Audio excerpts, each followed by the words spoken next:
Halo YouTube, ketemu lagi bareng gue PJ. Di video kali ini gue mau sharing video behind the scene lagi, tapi kali ini point of view-nya dari kamera langsung. Jadi buat teman-teman yang suka tanya settingan kameranya kayak gimana, nah sekarang teman-teman bisa lihat langsung proses gimana cara gue motret dan juga settingannya. Kalau mau dicontek silakan. Body kamera yang gue pakai yaitu Fujifilm X-T20. Dan untuk lensanya, lensa Bright Instax 35mm f1.7. Selain itu, gue juga pakai lensa Sevan Artisans 35mm f0.95 supaya nanti teman-teman bisa bandingin hasil dari kedua lensa ini.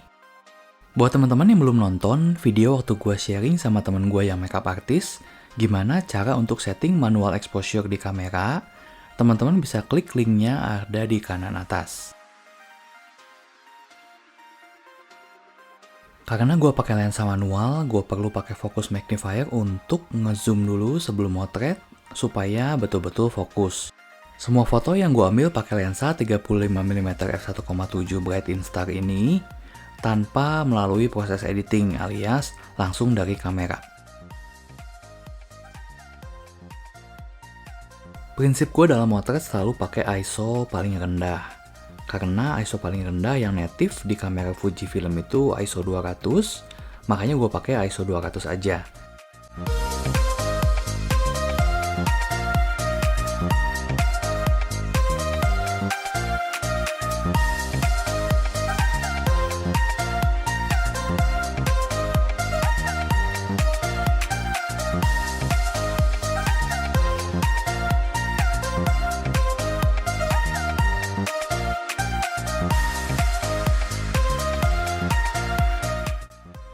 Karena kalau kita pakai ISO 100 yang bukan ISO native-nya, bakal muncul clipping di bagian highlight di foto kita.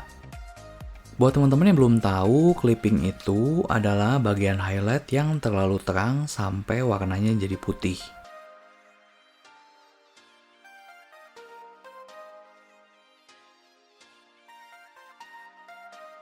Biasanya terjadi kalau misalnya orang yang kita foto pakai baju putih. Karena gue motret membelakangi sumber cahaya ini, makanya gue perlu menaikkan ISO-nya. Untuk shutter speed kalau buat gue di atas 50 sampai 100 itu, gue masih sanggup handheld tanpa getar.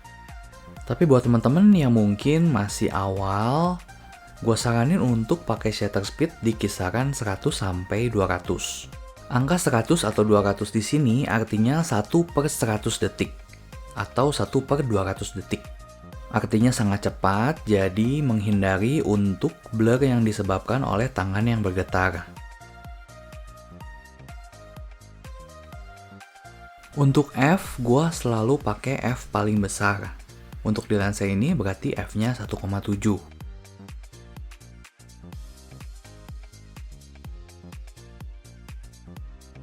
Dan gua rasa untuk lensa Bright Instax 35mm f1.7 ini, di open wide-nya cukup tajam ya.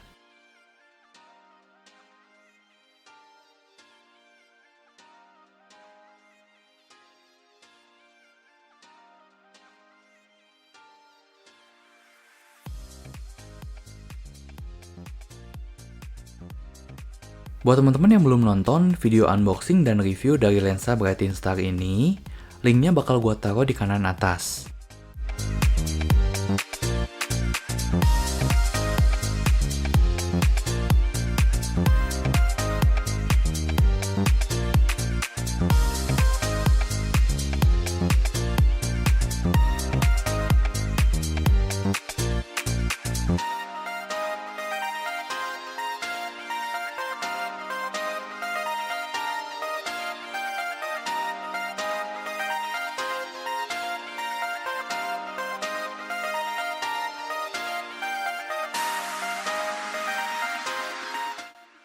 Mengenai white balance atau color temperature ini, gue udah bahas di video sebelumnya. Teman-teman bisa klik linknya di kanan atas.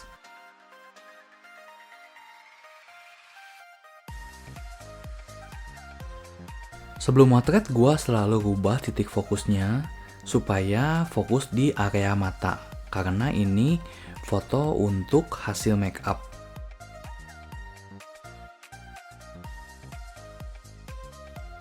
Untuk film simulation yang gue pakai kali ini yaitu Classic ROM.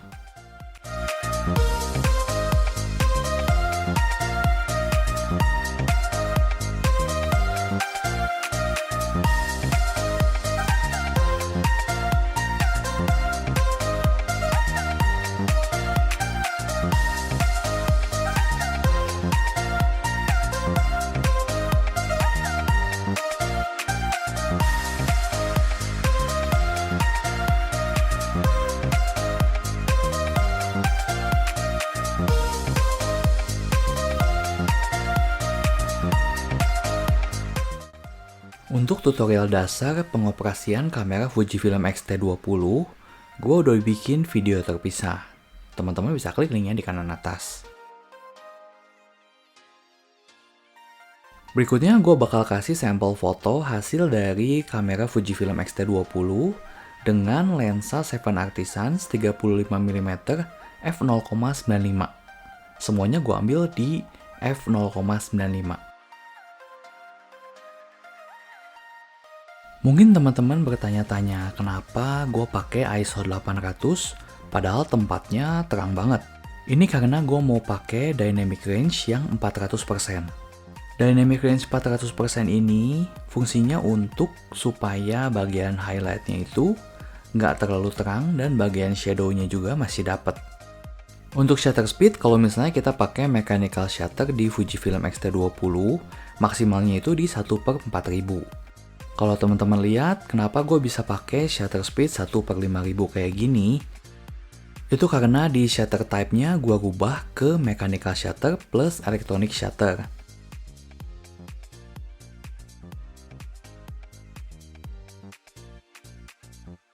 Jadi kalau misalnya kita set shutter speed-nya di maksimal 1/4000, maka yang bakal dipakai adalah mechanical shutter. Tapi kalau misalnya kita set shutter speed-nya itu di atas 4000, otomatis bakal switch ke electronic shutter.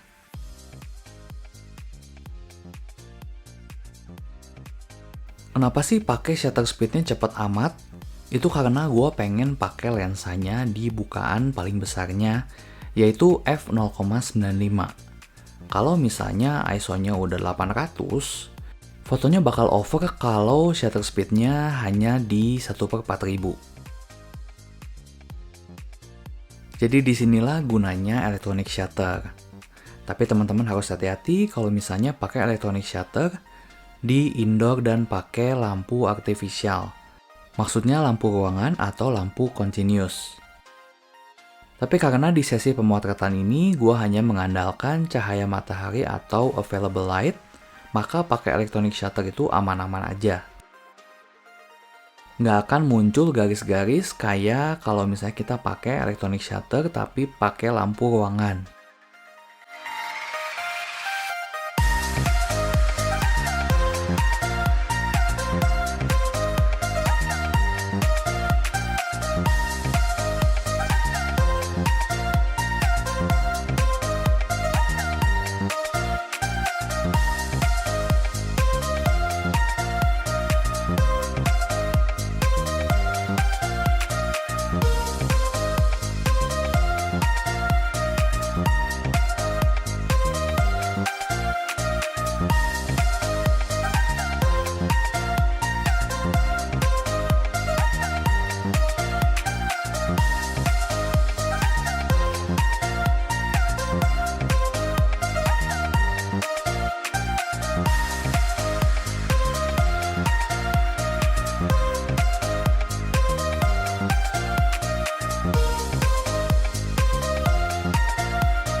Di sini teman-teman bisa lihat karena gue pakai dynamic range yang 400% tadi, gue masih dapetin detail dari gordennya walaupun harusnya itu terang banget.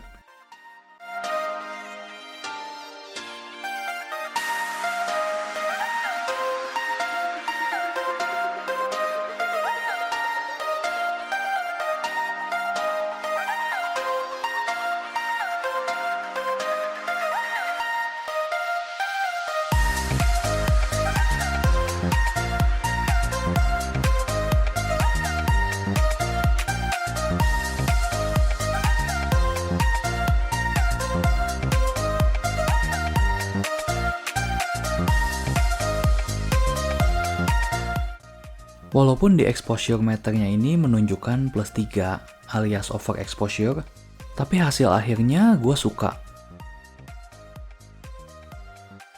Jadi semuanya balik lagi ke situasi dan kondisi pemotretan. Kadang kita perlu ambil lebih underexposure atau overexposure. Penjelasan lengkap tentang segitiga exposure yang membahas shutter speed, ISO, dan f gue udah bikin di video terpisah. Teman-teman bisa klik linknya di kanan atas.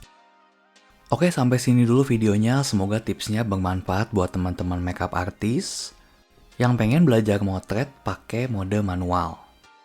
Sebetulnya untuk dasar fotografi yaitu segitiga exposure itu berlaku untuk semua merek. Untuk white balance juga sama, di semua kamera itu prinsipnya sama. Jadi tips-tips di video ini teman-teman bisa aplikasiin ke kamera merek apa aja, dan sekaligus juga teman-teman bisa aplikasiin di handphone, tapi khusus untuk handphone yang fitur kameranya itu bisa setting manual. Buat teman-teman makeup artist yang merasa tips-tips di video ini bermanfaat buat teman-teman dan bisa diaplikasiin, gue minta dukungan teman-teman untuk like video ini, kasih komentar kalau misalnya udah nyobain tips di video ini, dan juga share ke teman-teman makeup artist yang juga sama-sama pengen belajar setting kamera manual. Buat teman-teman yang mau support gue dengan beli hasil karya foto gue, teman-teman bisa beli melalui website karyakarsa.com/pj_foto. Di sini teman-teman bisa beli foto hasil kolaborasi gue dengan model-model. Follow aja dulu, siapa tahu suatu saat gue bisa berkesempatan untuk motoin model-model favorit teman-teman. Atau teman-teman juga bisa kasih dukungan buat gue melalui website traktir.id/pj_pit supaya gue bisa terus semangat buat bikin konten-konten yang bermanfaat buat teman-teman. Thank you buat teman-teman yang udah nonton video ini dari awal sampai akhir. Kalau misalnya teman-teman masih ada saran, kritik, dan pertanyaan di luar dari yang udah gue jelasin di video ini, teman-teman bisa tulis di kolom komentar di bawah. Sampai ketemu di video selanjutnya. Thank you, bye-bye.